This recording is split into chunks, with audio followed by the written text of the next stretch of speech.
7-րդուն նախկինից եկած որոշ իրադարձություններ,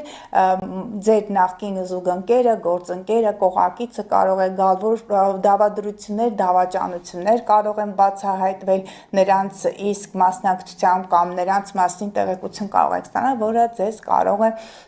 այդպես չուրախացնել։ Բայց մի կարևոր բան մենք տեսեք, Ուրանը գեղեցիկ դիրքեր ունի, դրական դիրքեր, եռանկյունի եւ սեքսի դիրքը, ապա հնարավորություններ ունեք ֆինանսական հաջողություններ ունենալու անսպասելի, եթե դուք ճշգրիտ աշխատանք եք կատարել, եթե ժամանակը չեք վատնել, որովհետեւ այստեղ Սատուրն է ներգրաված,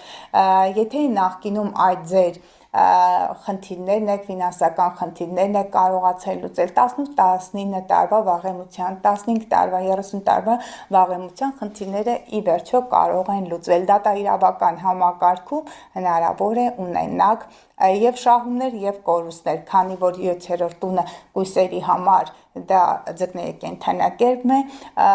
կամ ձեր ուղղակիցը կամ ձեր պարտնյորը, որ երկար ժամանակ աշխատել եք, հնարավոր է ձեզ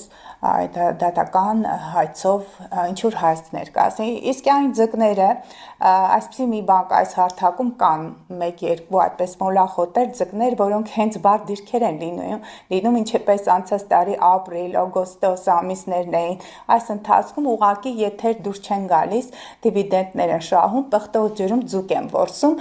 թող իմանան, որ աստղաբանությունից հասկացող մարդիկ շատ լավ գիտեն, էլի հնարավոր է ինչ-որ դավադրություն պատրաստեն։ Ես չեմ խոսում բոլորի մասին, բայց կա մի տեսակ, որը ուղղակի օգտվում է առիթից, այդպես մարդկանց խաբելով, ձկների այդ բարդ որակներից մեկը խաբեություն է, խաբելով փորձում է մարդկանց տանել իր ճանապարհով, աշխարհաքաղաքական մեկնաբանություններ ներկայացնելով եւ շրջապատում սուտ ինֆորմացիա տարածելով։ Ուստի հատուցման ժամանակը գալիս է, փորձեք լինել ուշադիր եւ նրանք, ովքեր հիմնականում ոչ միայն ձկներ, այնտեղ նաեւ երբորյակները կարող են շատախոսել, սուտ ինֆորմացիա տարածել, ովքեր կապված են ստախոսության եւ ինֆորմացիան շեղելու, ինֆորմացիան այսպես աղճատելու այդ գործով նրանց համար բարձ ժամկետներ են եկել։ Անցնենք առաջ